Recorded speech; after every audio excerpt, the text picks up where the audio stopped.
The dust hadn't settled on the grave when she walked into town with 3 children clinging to her skirts and nothing else to her name. Not a surname. Not a coin.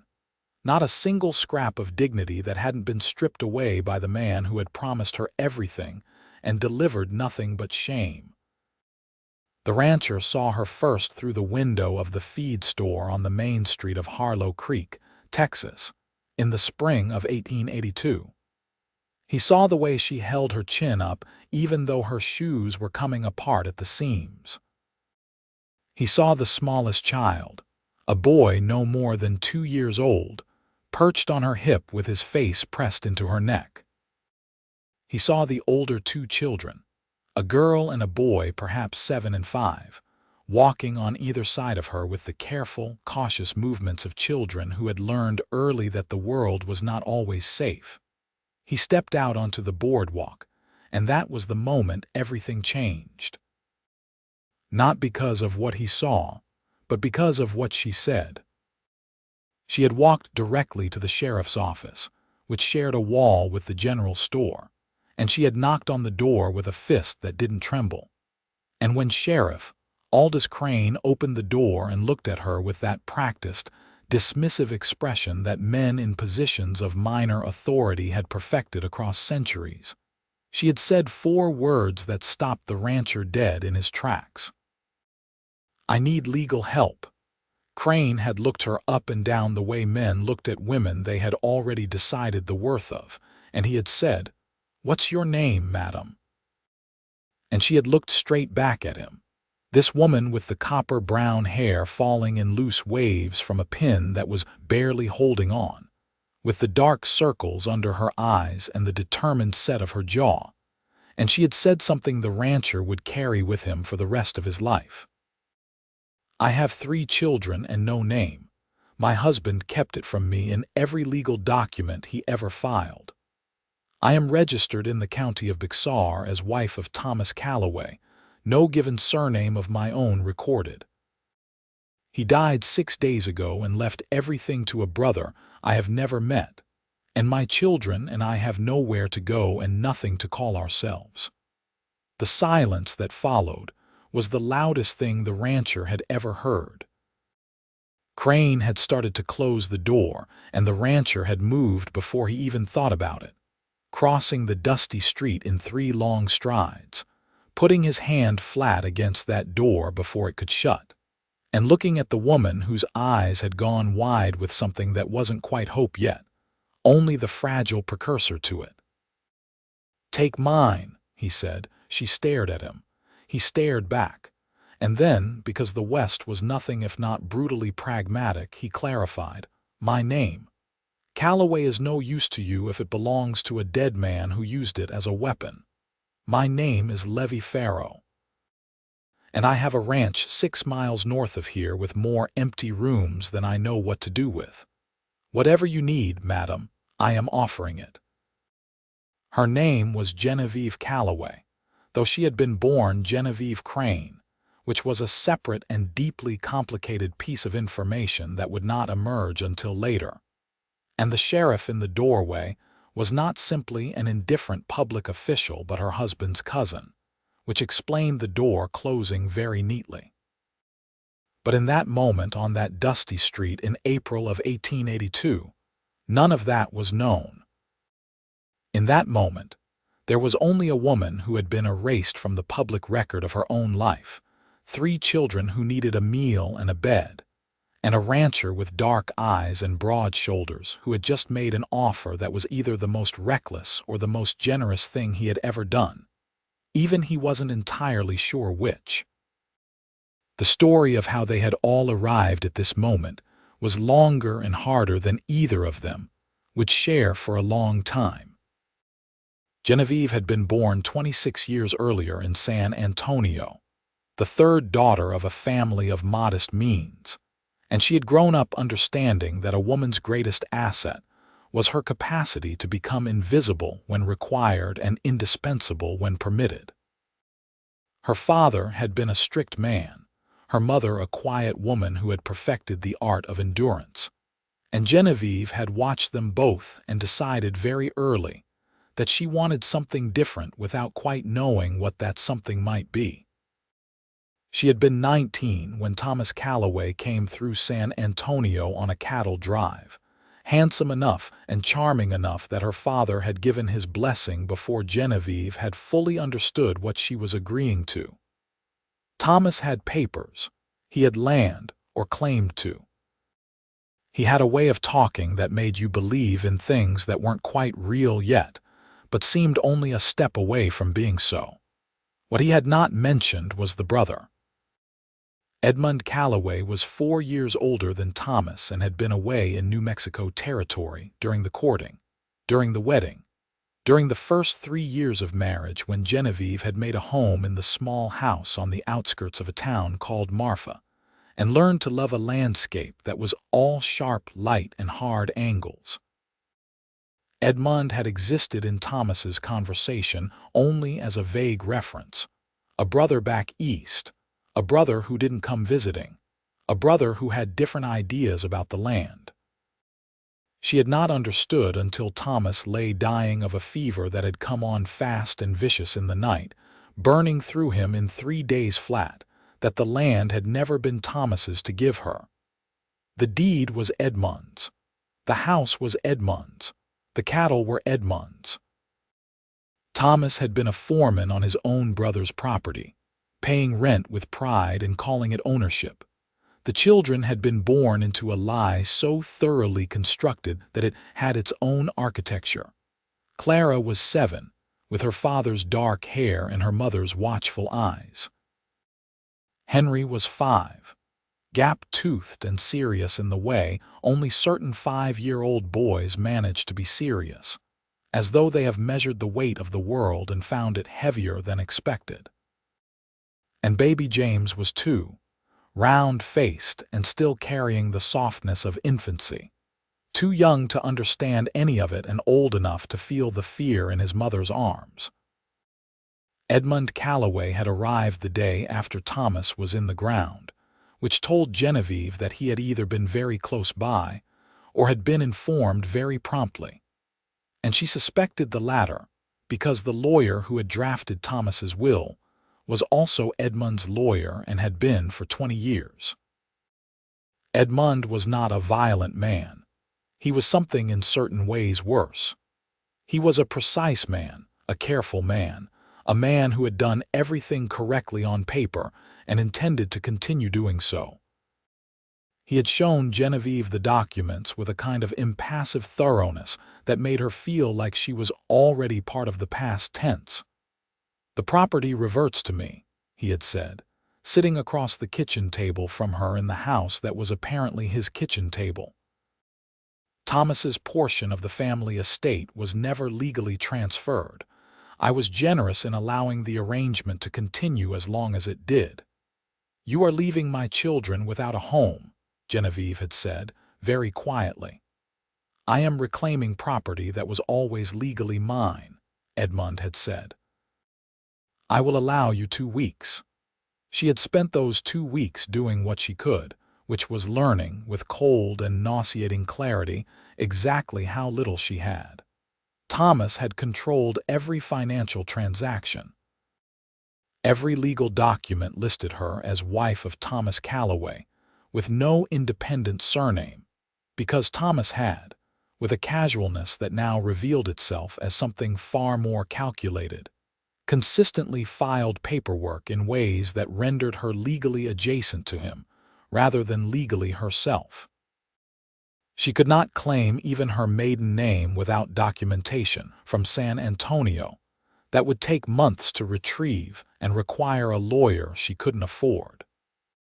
She had bundled the children, and what she could carry and walked to the stage line and spent the last of the household money she had found tucked in Thomas's boot on tickets to Harlow Creek, because Harlow Creek was where she had once heard there was a legal aid office that served women in difficult circumstances, a rumor that turned out to be 3 years out of date.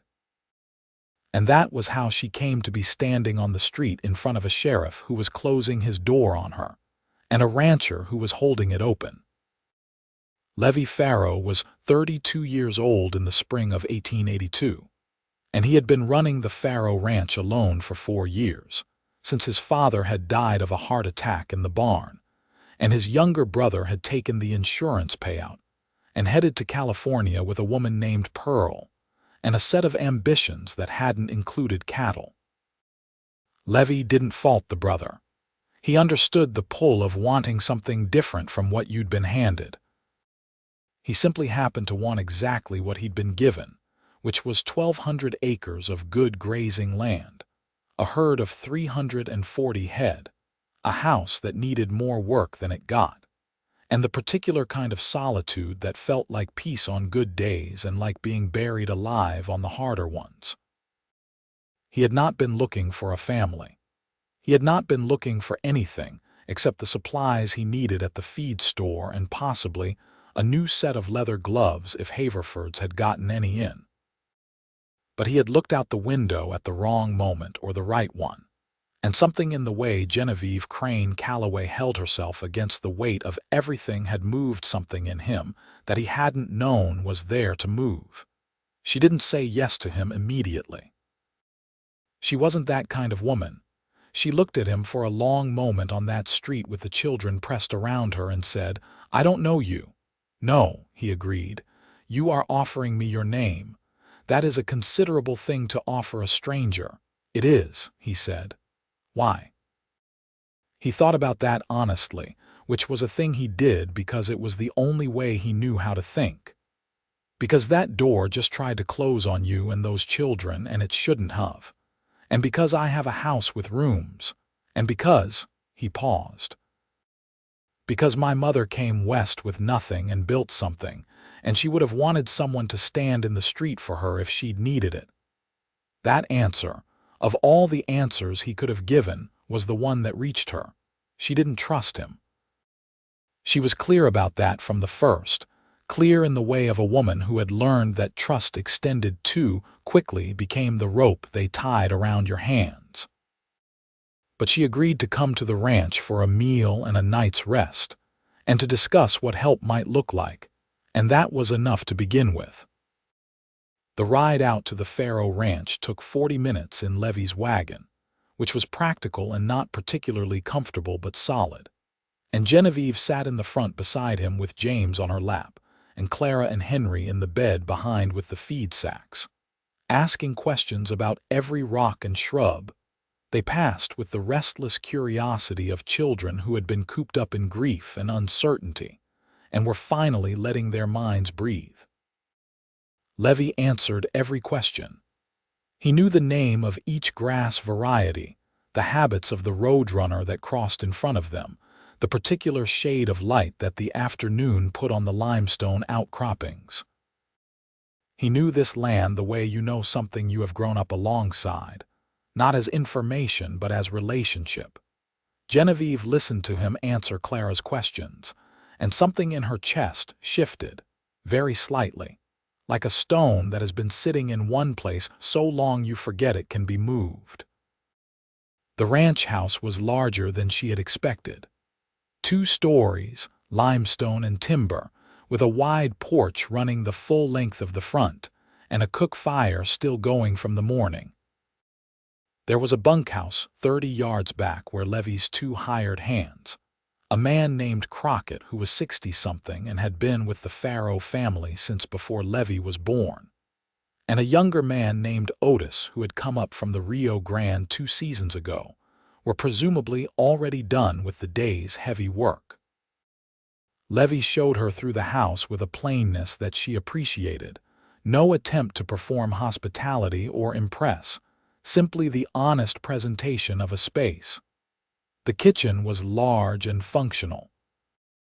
The main floor had a sitting room that was mostly used for storage, a dining room with a long table, and a room that had been his father's study and was now mostly piled with account books. Upstairs were 4 bedrooms, 3 of which were empty, and it was in the emptiness of those rooms that she felt the offer become real. She had been sleeping with all 3 children in one room for weeks. She had been afraid every night that something was closing in, and here were rooms. "You could have the 2 rooms on the east side," he said, standing in the hall in the way of a man trying very hard not to take up too much space. One for you and the little one for the older too. It would not be permanent unless you wanted it to be. It would be whatever you needed it to be. What would you want in return? She asked. Nothing, he said. She gave him a look that indicated she had been alive long enough to know that nothing was never actually nothing. He understood the look and tried again. Company at supper, maybe. Someone to help with the kitchen work if you were willing.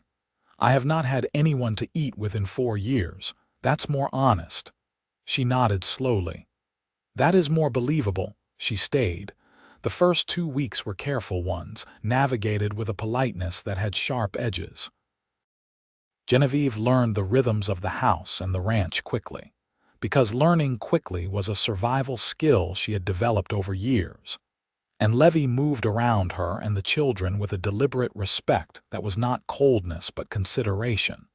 The difference between a man giving you space because he was indifferent and a man giving you space because he understood that you needed it. Clara found the barn cats within the first 3 days and declared the spotted one hers with a certainty that allowed for no disagreement. Henry followed Crockett around with unrelenting devotion and learned more about the proper care of horses in a week than most boys his age would learn in a year. And Crockett, who had not shown softness toward anything in recent memory, appeared to find this acceptable. Baby James continued to be a baby, which meant he required constant attention and redistributed food to unexpected surfaces.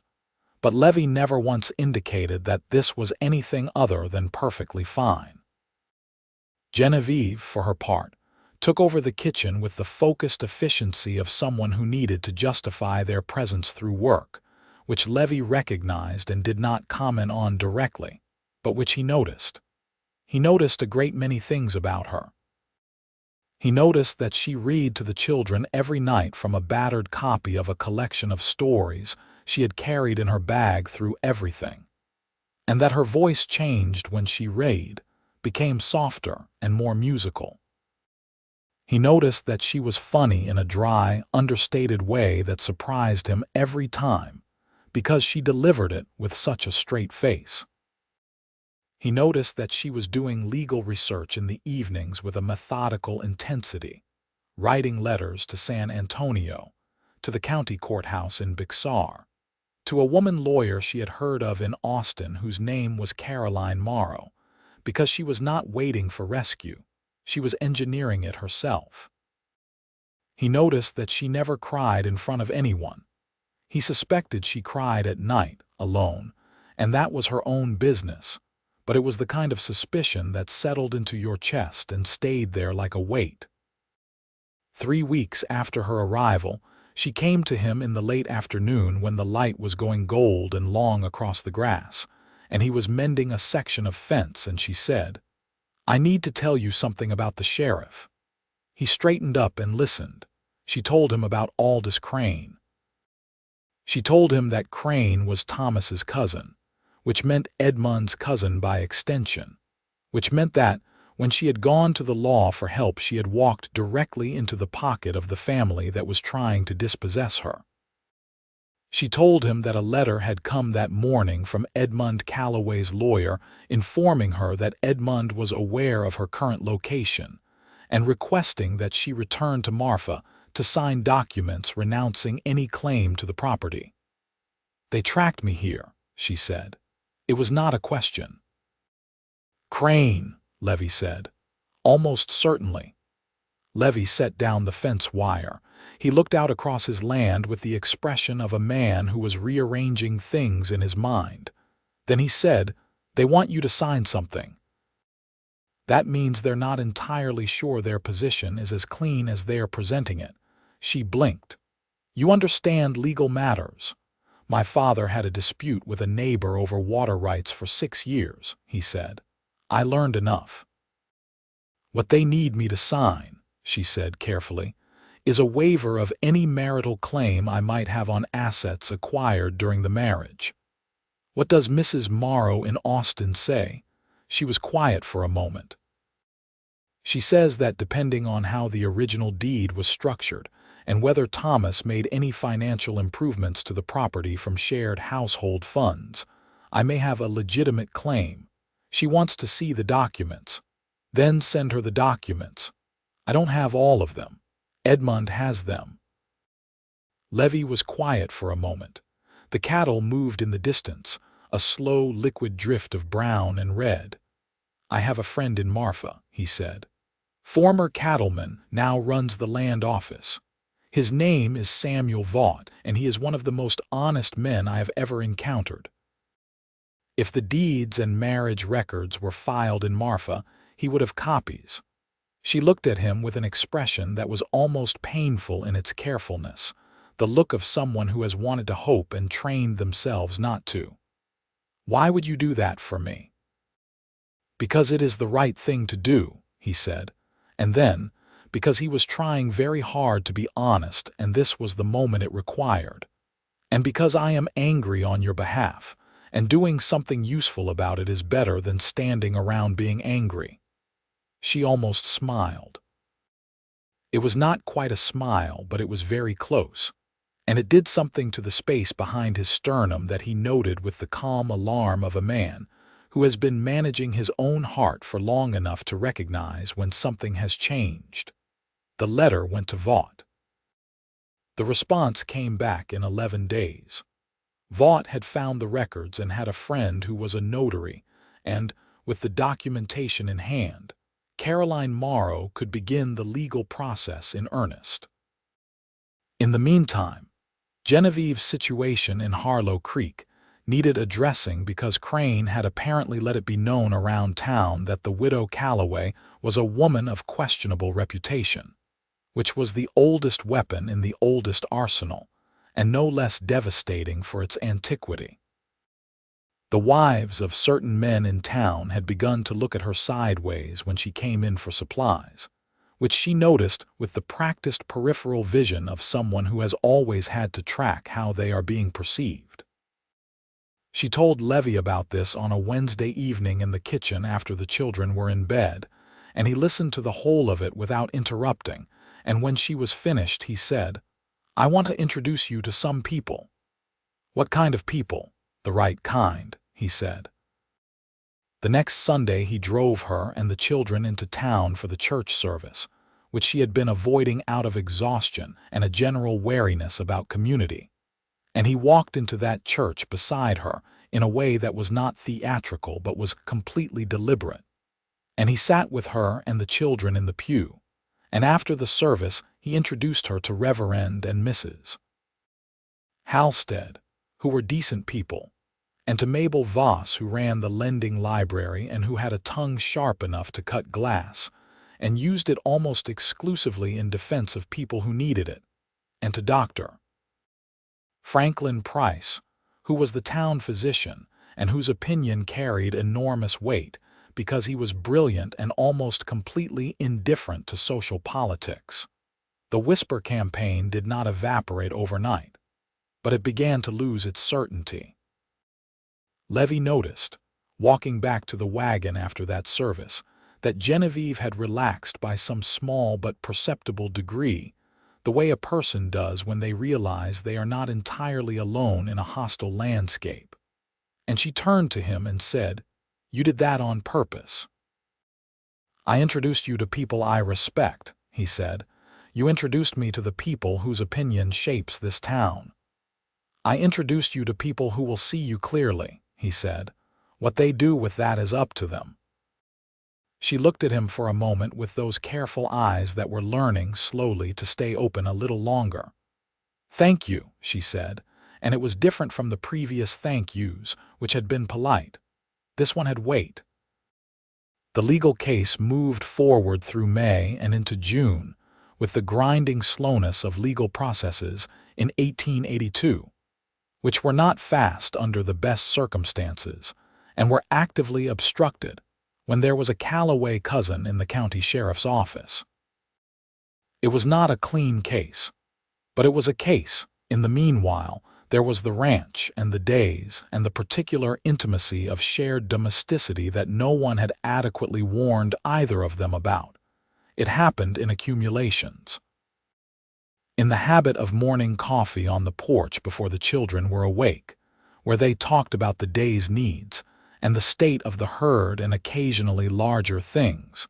Carefully, the way you approach a subject you are not sure yet if the other person wants to discuss. In the evenings when she read to the children, and he was nearby doing account books and occasionally looking up, when her voice changed for the exciting parts of the story. In the afternoon, she found him sitting on the ground in the yard with James in his lap, showing the boy how to stack stones, with that total absorbed patience that some people reserve only for small children and animals.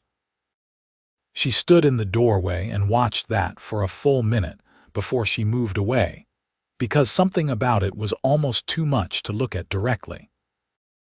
In Henry's growing attachment, which had transferred from Crockett, who remained his hoarse authority, to Levy, who had begun taking the boy out to watch the cattle work on mornings when it was safe for a child to be present. Henry was a serious, quiet child who asked excellent questions and remembered every answer, and Levy treated him with the same honest directness he used with everyone, which was everything Thomas had not done. Thomas, who had been impatient with the boy's quietness and had said things that Genevieve did not want to think about right now. In Clara's assessment, which was thorough and unsentimental and ultimately positive, Clara was the one who came to her mother one evening while Genevieve was brushing out her hair and said, with the directness of a 7-year-old who does not yet know to couch things, "I like Mr. Farrow. He remembered that I said my cat's name was Biscuit and he called her that without being reminded. That is a good quality in a person," Genevieve agreed. "You like him?" Clara asked. "Yes," Genevieve said before she had quite decided to say it. "I do." The thing about that answer was that it was true, and she had been so carefully managing the boundary between gratitude and something else that she had not fully registered how far past that boundary she had already traveled. She lay awake that night in the room she shared with James, and thought about it with the methodical honesty that was her natural mode of thinking when she could quiet the anxiety enough to let it function. She thought about what liking Levy Farrow meant and what it didn't mean, what she was allowed to want, what she could afford to risk. She thought about the way Thomas had made her feel small even when he was being kind, a baseline diminishment that she had only fully recognized after he was gone, the way you don't notice weight until it's lifted. She thought about the way Levy made her feel, which was something closer to her actual size. She did not have a name. Not legally.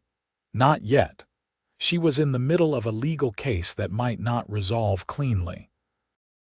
She had 3 children and no independent income, and was living on the charity of a man she had known for 8 weeks.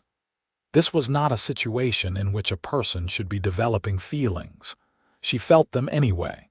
She was not the only one lying awake. Levy was the kind of man who did his emotional accounting in the dark, which was practical because he never had time for it during daylight hours, and it was the kind of accounting that could not be rushed. He had been doing it every night since she arrived, with increasing urgency, because the numbers kept coming out the same, and he was not sure what to do with the result. He had not been in love since a woman named Frances Langley had broken his heart 5 years earlier by accepting a proposal from a mining company investor from Denver who could offer her the life she actually wanted, which was a fair and reasonable choice that he had never entirely gotten over but had gotten through, in the way you get through things by continuing to work and not stopping to look at the wound too often. He had made his peace with solitude. He had been comfortable with it, mostly.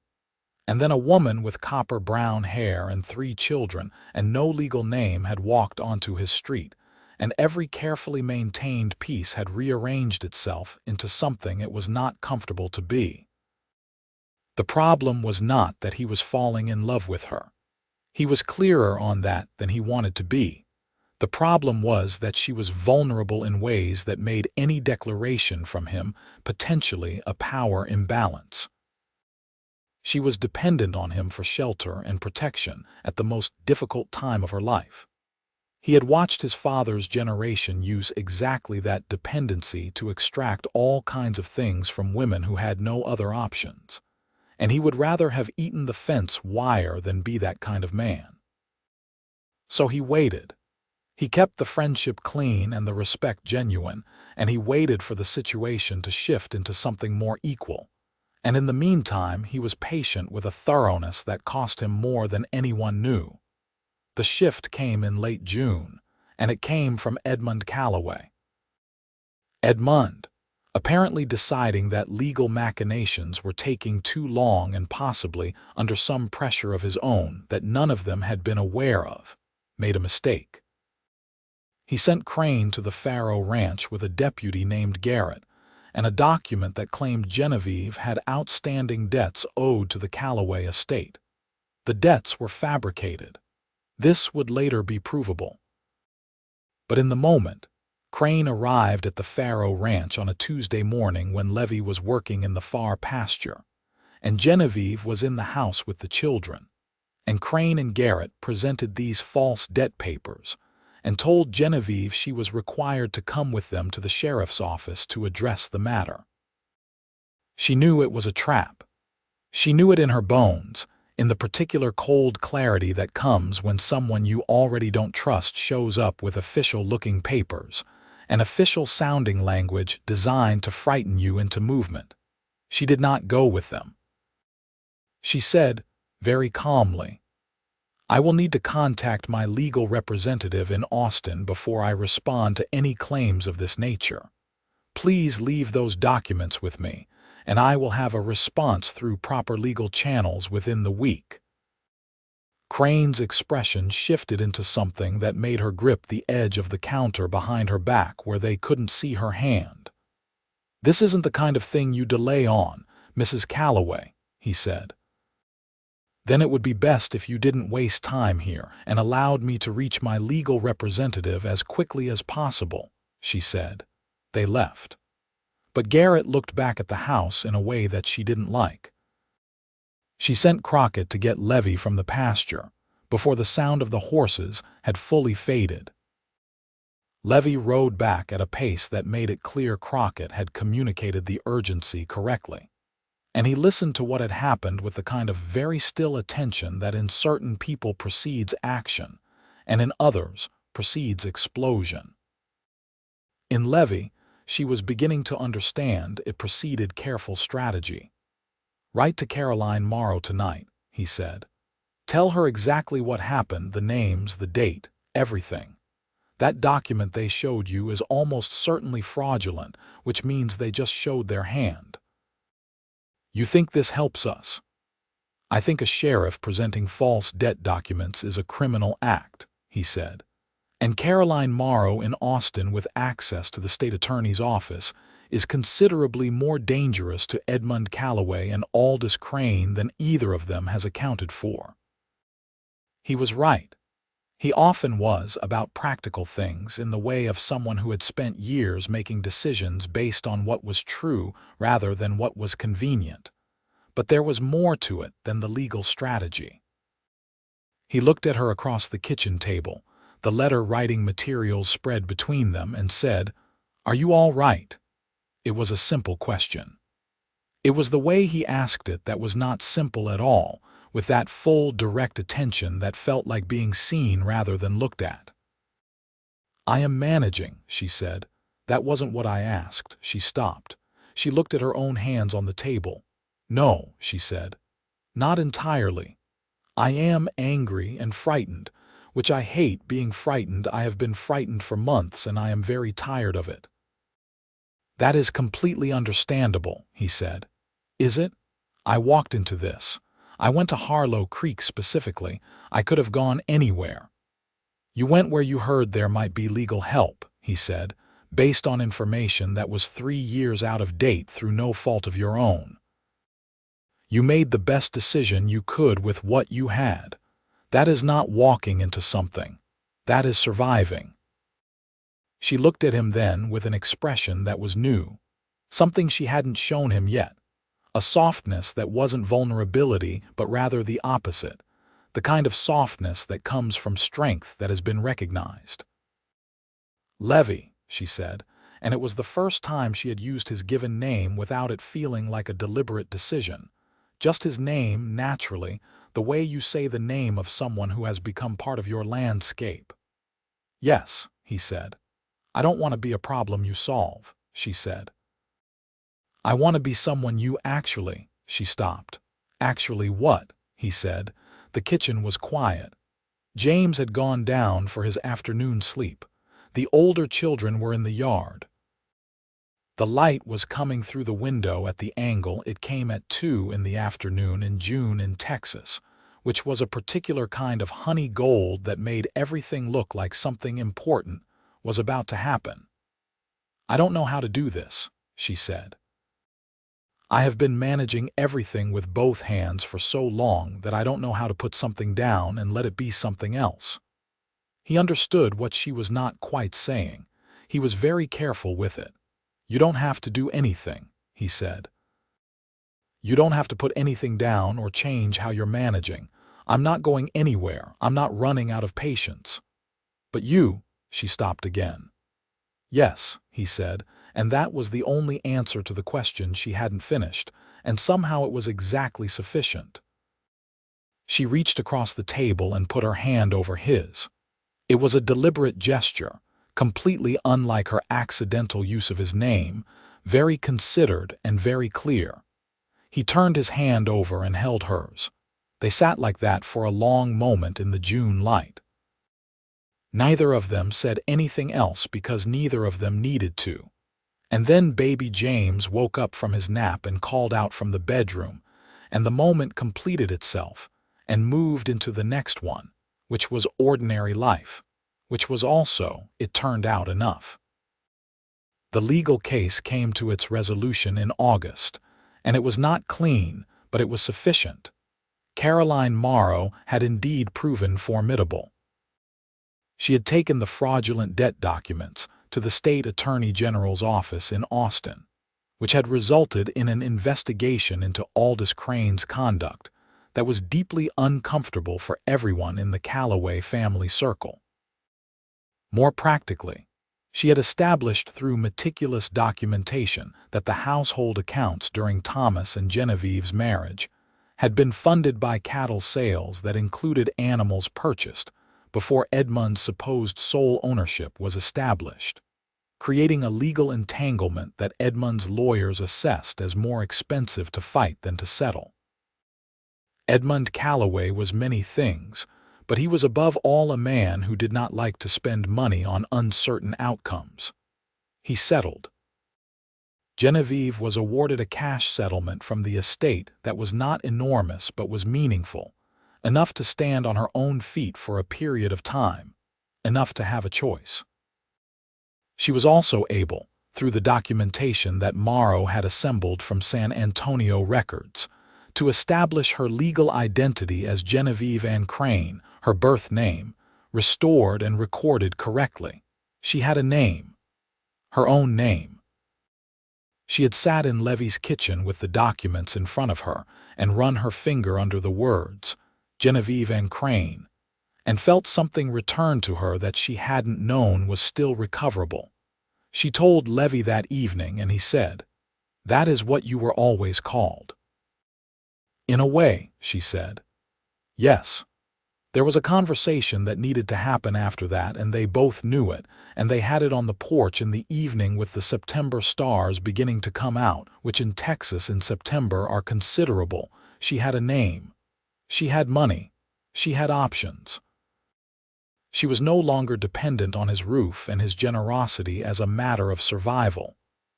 "I need to say something difficult," she began. "All right," he said. "When I had nothing, you gave me everything I needed." And the feelings I have for you, I cannot be fully sure they are not partly a response to that, to the gratitude, to the relief of being safe. And that is not," she paused, "that is not good enough for you.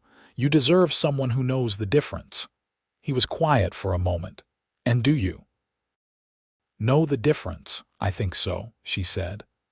"I have been trying very hard to know the difference.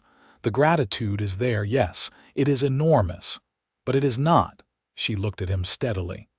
"When you come in from the pasture and I know the sound of your horse before you get to the gate. When you disagree with me about something and I am irritated, and also I want to know exactly why you think what you think. When you are funny and it catches me every time. Those are not gratitude. Those are something else." He had been listening with his whole self, which was how he listened. He said, "For what it is worth. I knew what I felt before the situation was complicated. I knew it on the street, which is too early and slightly embarrassing to admit. And I have spent 4 months making sure that I did not allow it to become a pressure on you. Because you needed, I know what I needed," she said, "and I know what I need now." "What is that?" he said. She looked at him directly. "You," she said. "If you are still offering," he said, "yes." He said it in the way that left no room for ambiguity or qualification. The way of a man who has already done all the qualifying in private and arrived at the irreducible thing. They were married in November of 1882 in the Harlow Creek Church, with Reverend Halstead officiating and Mabel Voss weeping with entirely undisguised satisfaction, and Crockett in his one good shirt, and Otis looking bewildered and pleased, and Clara standing very straight with James on her hip, because Henry was beside Levy as a matter of intense personal importance to Henry, and Dr. Price as a witness. She was married as Genevieve Ann Crane, and after the ceremony she was Genevieve Ann Farrow, and that name was hers in every legal and permanent sense, chosen freely, belonging to a man who had offered his name when she had none, and allowed her to spend several months deciding whether she wanted it. She wanted it. She wanted him. The winter that followed was the first winter in Genevieve's adult memory in which she was not afraid. Not perfectly comfortable, because running a ranch in Texas in winter had its own demands, and the house had drafts that Levy was perpetually meaning to address, but not afraid. The distinction was enormous. She kissed him back with equal thoroughness. James had begun, in his 2-year-old wisdom, to call him Papa. Clara and Henry had taken longer, which was appropriate, and which Levy had not pushed. But by spring, Clara had transitioned to it naturally, and Henry, who did everything with the gravity of a small philosopher, had announced one morning that he intended to call Levy father from now on, if that was acceptable. And Levy had said it was entirely acceptable, and Henry had nodded as if a matter of considerable importance had been resolved to his satisfaction. Aldous Crane resigned from the sheriff's position in the spring of 1883 under pressure from the ongoing state inquiry into his conduct, and moved to New Mexico Territory, and was not heard from in Harlow Creek again. Edmund Calloway remained in Marfa managing his property and was from all accounts a deeply unpleasant man to do business with, but he was no longer their problem. He had signed papers. He was done. Caroline Morrow received a very warm letter of thanks and a generous fee for her services, and she wrote back that Genevieve's case had been the foundation for a brief she submitted to the state legislature arguing for stronger documentation protections for married women, and that she cited it with the names changed in 3 subsequent cases. Genevieve read that letter 3 times. The ranch prospered.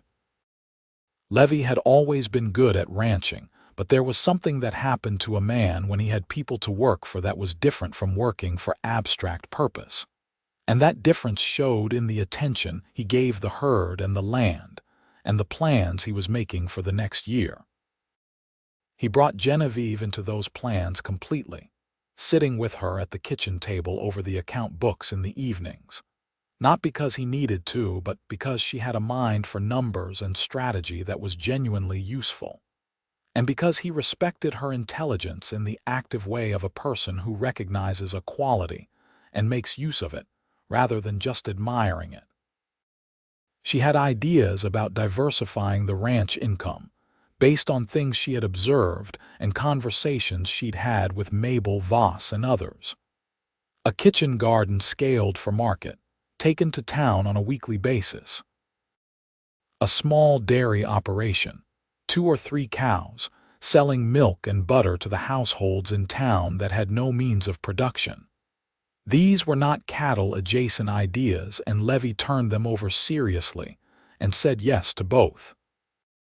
By the summer of 1883, Genevieve was running a kitchen garden operation that was bringing in a reliable supplemental income and had become, somewhat unexpectedly, a point of community connection, because people who bought produce tended to talk, and the Faro Ranch Market stand became a place where people gathered on Thursday mornings and news traveled both ways.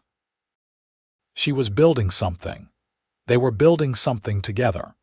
In September of 1883, she told him she was expecting their child.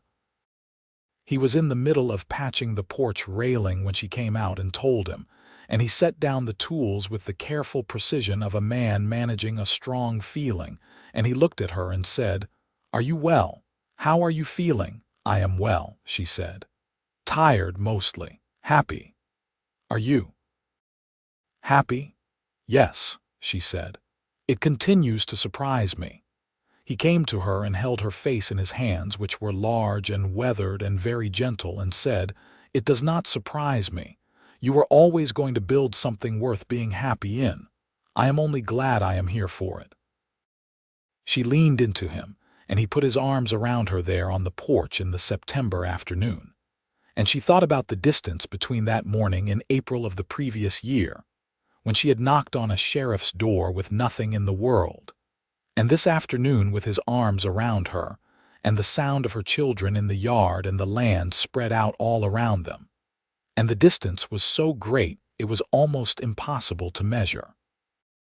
The pregnancy moved through autumn with ordinary difficulties, the fatigue and the nausea that came and went, and Genevieve managed it with the efficient pragmatism she applied to everything, while Levy hovered in a way that was sometimes helpful and sometimes too much. And she told him so, and he accepted the correction and recalibrated, which was one of his better qualities. Clara had taken on a kind of small person authority over the household that was equal parts endearing and occasionally alarming. And at 8, she was reading at a level that impressed Dr. Price when he visited for a social call, and found her deep in a medical almanac she had extracted from the study. Henry at 6 had become so competent with horses that Crockett had declared him ready to begin learning actual riding in the spring, which produced a happiness in Henry so intense it was almost painful to witness. James at 3 was a person of enormous opinions and great mobility, and could frequently be found in places he was not supposed to be, including the barn rafters on one memorable occasion. And his charm was sufficient that he rarely suffered the consequences that logic suggested he should. The baby arrived in May of 1884, on a morning that was clear and warm, delivered by Dr. Price, with Levy pacing the hall in the full tradition of the era, and Mabel Voss present, because Genevieve had asked for her, and Mabel was the kind of person who rose to practical occasion with complete effectiveness. A boy. Healthy and loud and immediately opinionated about his own existence, which all the evidence suggested would be a lifelong characteristic. Levy came in and sat beside her on the bed and held his son with an expression that Genevieve found she needed to look away from because it was too full of something to look at straight on, the way certain kinds of light are. "What do you want to call him?" she asked. He thought about it. "What do you think of Daniel, Daniel Farrow?" she said. "Yes, that is a good name." "Daniel," Levy said quietly to the baby, who appeared to find this acceptable. Clara, when introduced to her new brother, regarded him with the analytical attention she brought to all new information, and declared that he had Papa's nose, which Levy neither confirmed nor denied, because he was still managing the expression on his face. Henry held him with elaborate care and said, very seriously, "I will teach him about horses when he is old enough." James immediately tried to give the baby a bite of his biscuit, which was intercepted, and seemed unclear on why the baby was not ready to receive biscuits, but was generally enthusiastic. The summer of 1884 settled into the house, and the land with the warmth of something that has found its right shape. The ranch was doing well. The market garden was doing well. Crockett, who had seemed ageless for as long as anyone could remember, had turned out to be 71, and still working with a determination that suggested he intended to be 140 before slowing down. Otis had courted and married a woman named Bernadette from the neighboring property, and they had taken a house in town. But he continued working at the ranch, and Bernadette occasionally came to help Genevieve with the Thursday market stand. And those mornings were becoming something Genevieve looked forward to in the way she had not looked forward to social things before, with genuine pleasure rather than management. Mabel Voss had become a true friend, the kind that required no performance, and the two of them had a habit of a Thursday afternoon tea that was ostensibly about the week's news and was actually about everything, and which Genevieve had come to value more than she would have easily said. The legal work that Caroline Morrow had begun with Genevieve's case had evolved into something larger, a campaign in the state legislature that Genevieve contributed to in small ways, writing letters, speaking to women in town about documenting their own legal standing, quietly helping two women in Harlow Creek, whose situations had echoes of her own, navigate the processes that could protect them. She was not a lawyer. She was a woman who had been ground to the edge of nothing by a legal system designed to make women legally invisible, and who had fought her way back, and who knew how to explain it plainly to other women who needed to know. Levy supported this work with the practical thoroughness that characterized his support of everything she did, providing paper, postage, the loan of the wagon, time, and the firm social backing of a man who was well respected in the community, and made clear in both word and deed that his wife's work was serious and worth respecting. She told him, one of those evenings, about what her life had been like with Thomas. Not dramatically, not in a rush, but carefully, the way you dismantle something that needs to be looked at and then put down. She told him about the way the diminishment had worked, how it had been subtle enough that she had spent years not being entirely sure if it was real, how she had convinced herself that her unhappiness was her own character deficiency, a failure to appreciate what she had. He listened to all of it without comment until she was done, and then he said, "You spent 6 years questioning your own perception of your own experience." "Yes," she said, "and then you picked up your children and walked out of that house with nothing. I had nowhere else to go." It was not heroic.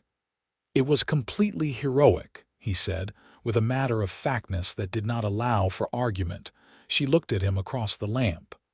"I am different now than I would have been if none of that happened." "I don't know if you would have, if we would have. I would have," he said simply. "You don't know that." "I know what I respond to in a person," he said.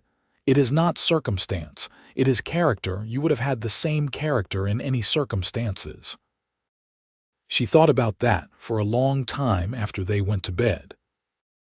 She thought about it lying next to him in the dark, with the solid warmth of him beside her, and the sound of Daniel breathing in the cradle and the ranch quiet outside.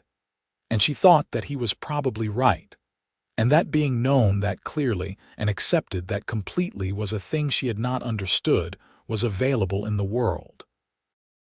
She moved closer to him, and his arm came around her without him waking, the unconscious instinct of sleep. And she thought, this is what safe feels like when it is not just the absence of danger but the presence of something real. In the spring of 1885, Clara began attending the school that Harlow Creek had established the previous year. A one-room schoolhouse with a teacher named Miss Eliza Thorne, who was 24, and possessed of a very serious approach to education that Clara found entirely congenial. Henry would join her in the fall. James was 3 years old still, but already watching the departures with intense interest. Levy taught Clara and Henry to ride over that spring, not just sit on a horse but actually ride, with the care and patience he brought to all instruction. Clara took to it with the focused determination she brought to everything she wanted to learn. Henry, for whom horses had been a passion and a study for 2 years, was already so naturally easy with them that the riding instruction was almost a formality. On a Saturday in April, Levy put Clara on a gentle mare named Honey and walked alongside her in the yard for an hour and a half until she could manage the basic commands clearly.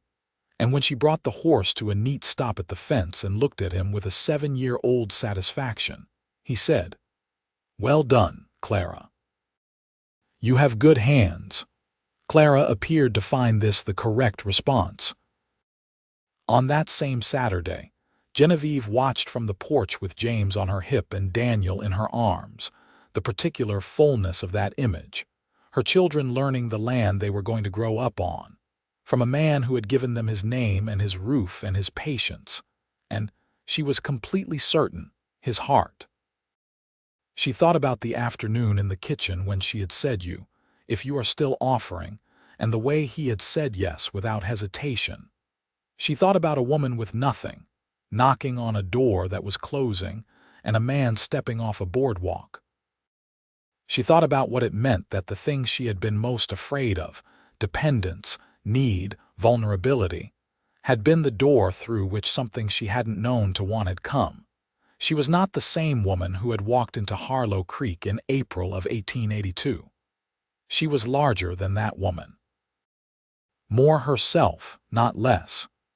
And the man who had made that possible was the man she was going to spend her life with, and she felt that not as an obligation or a conclusion but as a continuing choice, made fresh every day.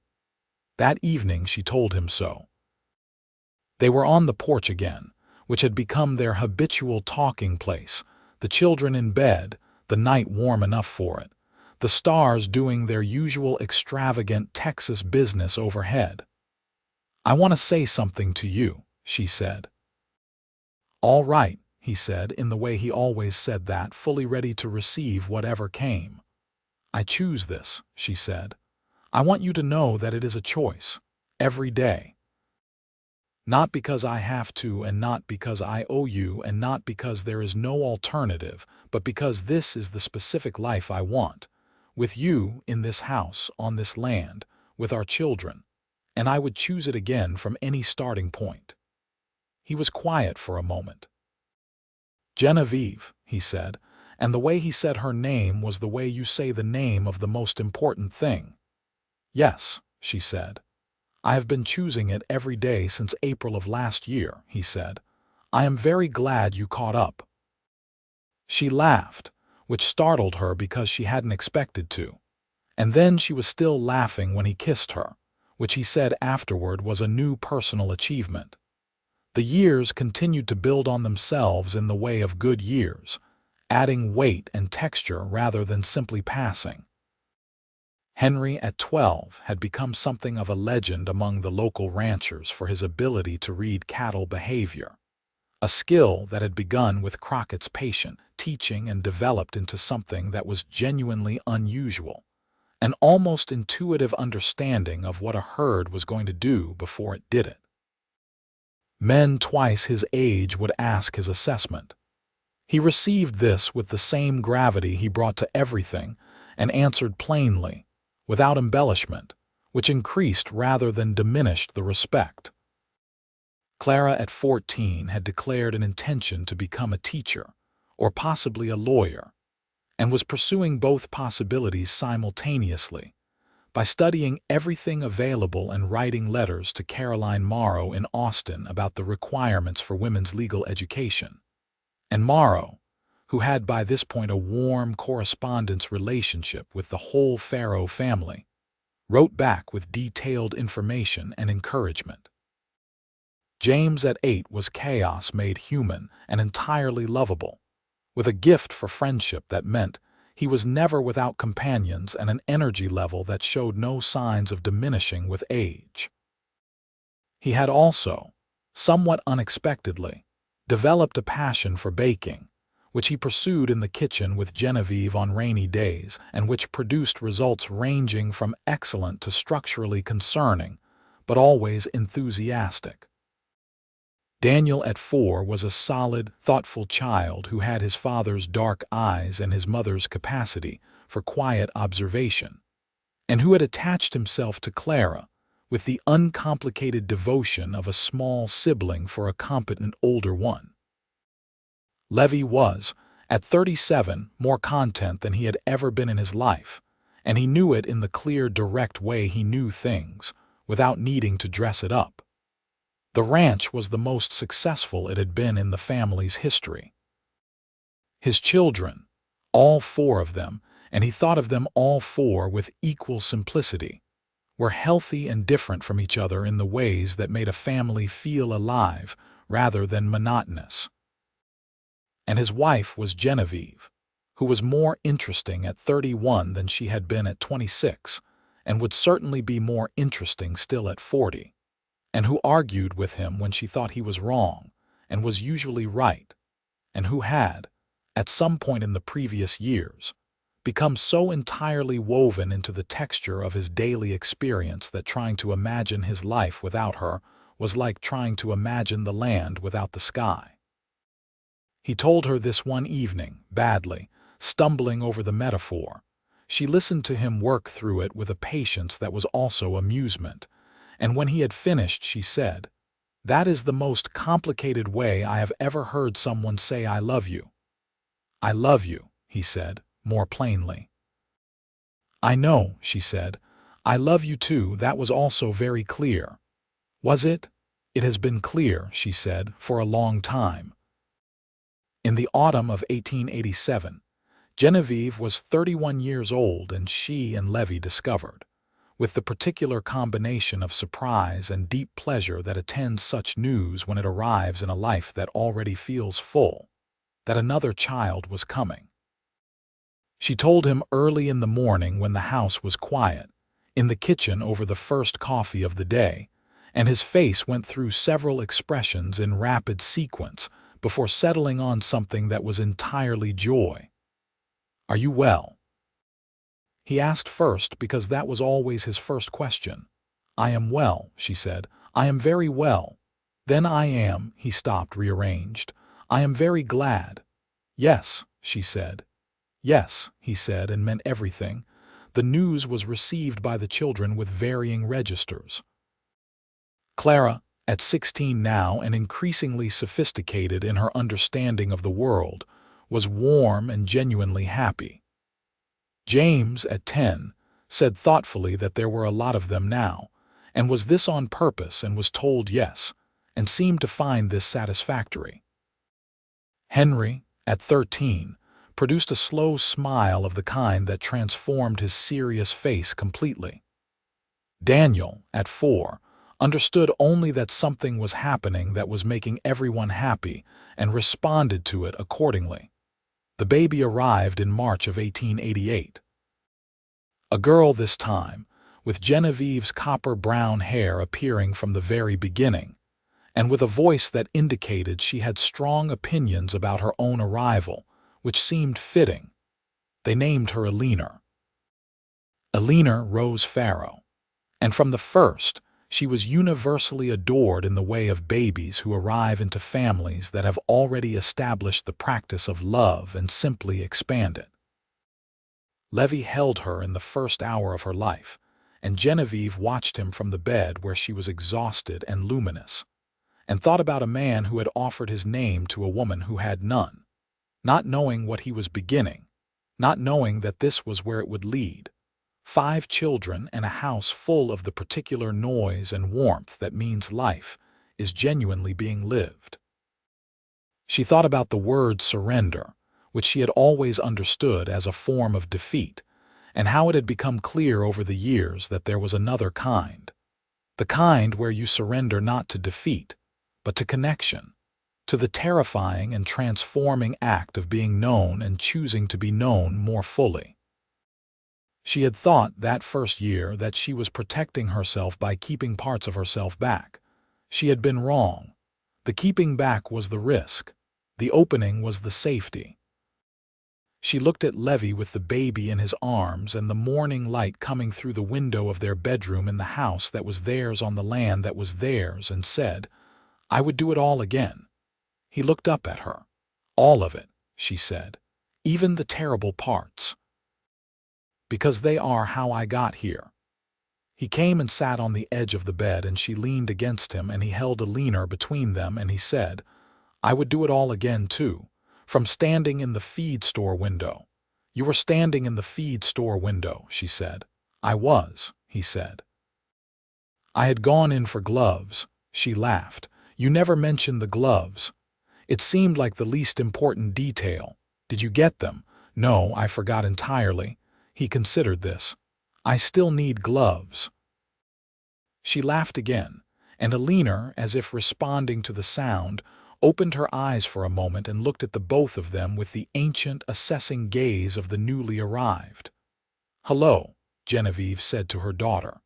"Hello," Levy said. Alina closed her eyes again, apparently satisfied with what she had found. Outside, the ranch was waking up. The cattle were moving. Crockett, who was now 76 and had defied every expectation still going, was giving orders to Otis in the yard.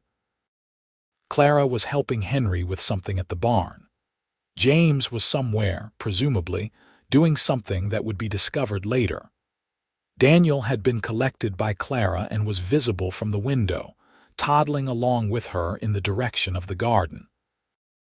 The morning light on the Texas land was doing that particular thing it did in March, when the cold was breaking and the warmth was beginning to be actual rather than promised. And the grass was coming back in the specific green that the grass had after winter.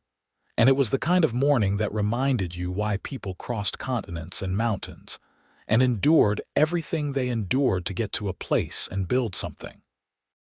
They had built something. A woman who had arrived with nothing but her children and her determination. A man who had been alone long enough that he'd made his peace with it. A house with rooms. A name offered freely and taken freely and made theirs together. It was not a simple story, and it was not a painless one, and there were threads in it. The woman who had been legally invisible for 6 years. The sheriff who had tried to close a door on her.